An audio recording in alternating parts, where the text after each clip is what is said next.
been a busy month for the new Health Minister. She takes over a health system in transition, frontline services barely coping, and the added pressure of multiple disasters. And this week she had to deal with some spurious data on emergency department wait times from Te Whatu Ora. So I asked the Minister whether she was satisfied with its performance. I'm not happy about the wait times. From day one when I came into the portfolio, I said how we manage acute demand, particularly winter, is one of my 3 priorities, and that includes this area. I'm also unhappy about what happened with the data this week, but Te Whatu Ora have owned that and apologised for the publication error in the data on their website. But wait times are getting worse.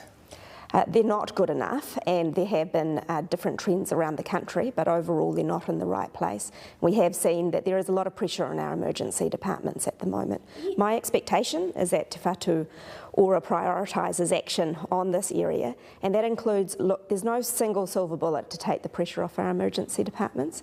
We're going to be needing to act on a variety of things. That includes all the good preventive measures of keeping people well in the community. The new COVID vaccine will be rolling out, making sure we have access to rats and antivirals, which is still free in New Zealand, unlike other countries. The influenza vaccine over the winter.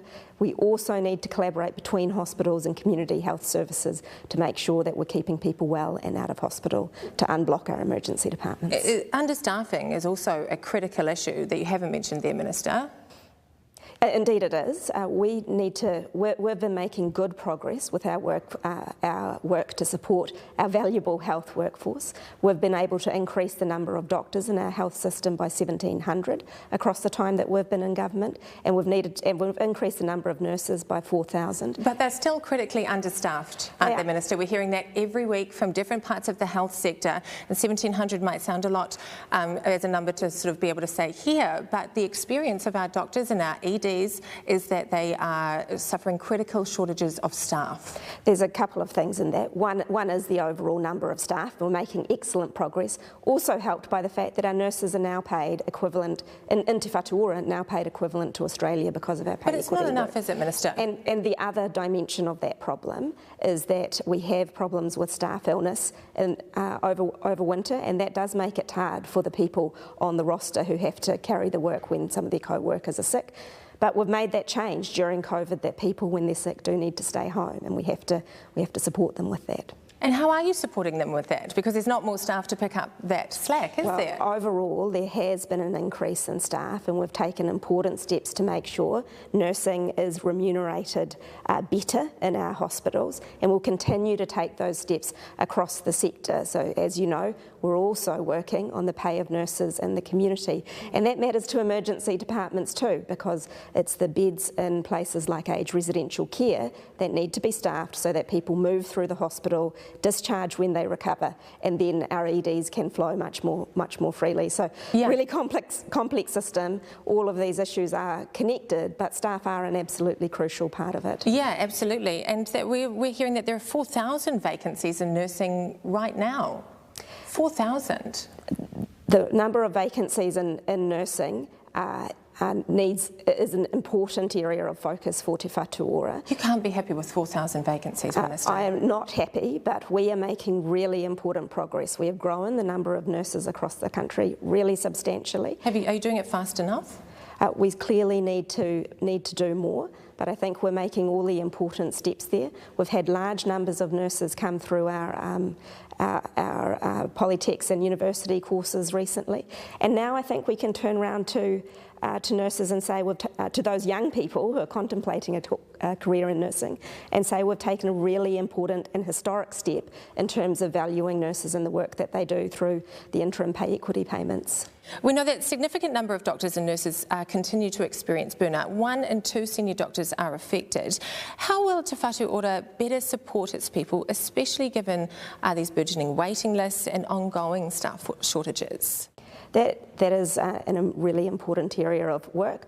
I was a senior doctor before I came into this role, and know I've seen how burnout impacts colleagues. I think it is a matter of, in each workplace, working systematically through the issues that are impacting, whether that's short staffing or others. that is the work of the managers in our healthcare system to do that and to prioritise that. It is also, I think, important for burnout, for the workers to feel that they have the ability to raise issues and have them addressed in their workplace, and that is something that needs to be more of a focus. That's something that you would like more of a focus on. Is New Zealand going to increase the number of places at medical schools? What is the plan to grow more of our own specialist doctors? Dr. Brian Betty, for example, says that we need double the amount of GPs trained.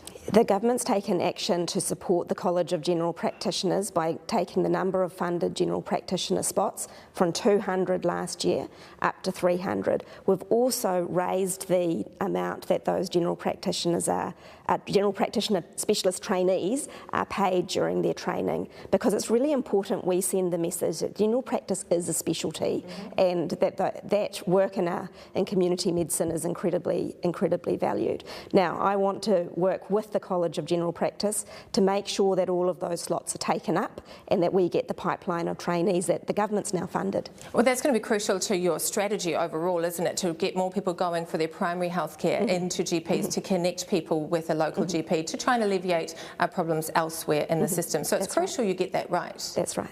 It's been a really hellish start to the year for lots of New Zealanders, you know, from the Hawke's Bay right up to Northland.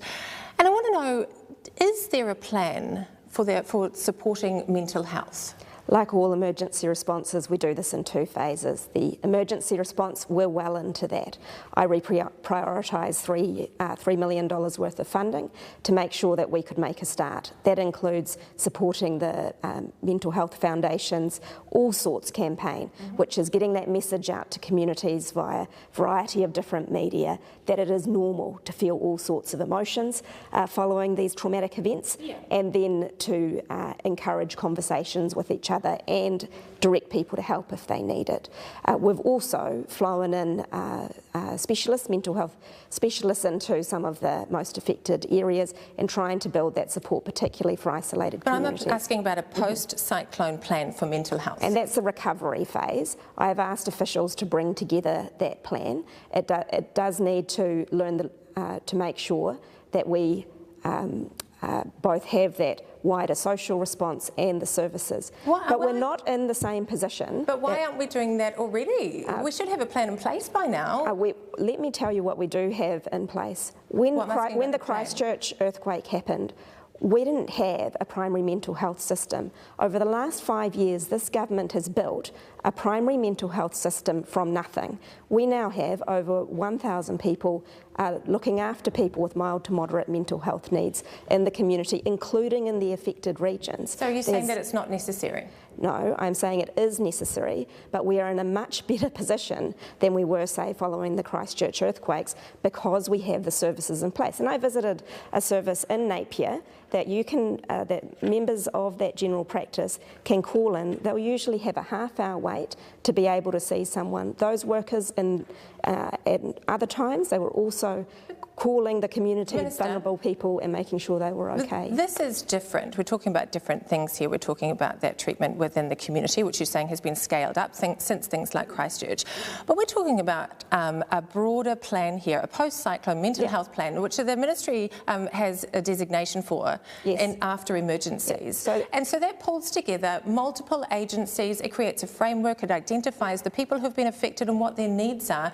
And we don't have that. Yeah, so that work is what is being done now, and the costings on that need to be developed and come forward. But I want to be very clear that there are considerable outreach going on at the moment. There are services in place and there are professionals on the ground helping. Do you think it's quick enough? Yes, I do, because there was a psychosocial response going on in the week or two afterwards.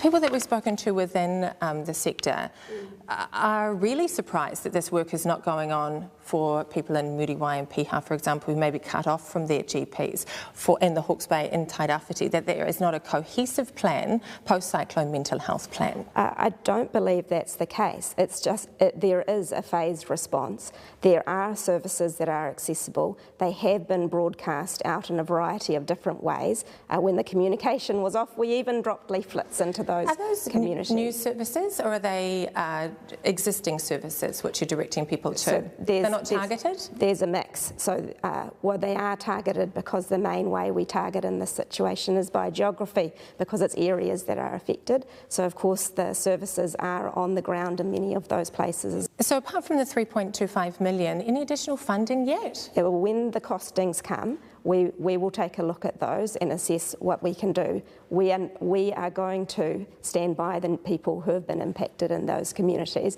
but equally we need to go through a proper process to make sure that we fund the correct things. And how long is the process? Well, just to be clear, there is a response already underway and there are services in place. But just to be clear, this is the post-cyclone plan which we've talked about, identifies and connects all of those services for people. Yeah, I think just a key thing here though is that we already have significant services that we didn't have before. So part of what the other work we have to do in addition is different from what we might have had to do following Christchurch, because we have a substantial new piece of infrastructure, this new health system that we have built from almost nothing in 5 years.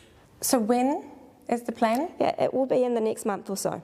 Matt Ducey put out a press release yesterday, who's your national, I suppose, opposite member, and he was saying in the last year alone vacancies in psychiatry increased at a staggering 125%, psychologist vacancies 58%, and alarmingly mental health nurse vacancies grew by over 91% in 12 months. So do we have the resource in place for the post-cyclone mental health plan?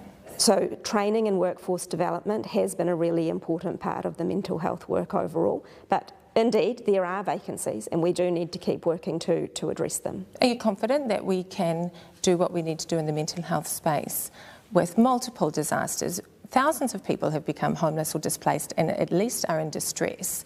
It's going to put pressure on an already very pressurised system, Minister. Yeah, I am very clear that we have built an amazing service, actually, from nothing to thousands of people around the country helping people with mental health problems in the last 5 years. I do, however, want to be clear that there is pressure on people's mental well-being. The disasters are part of that, but so is cost of living, so a number of other factors, and services will be part of the solution to that problem. But people are going to find it tough because we are in a tough situation.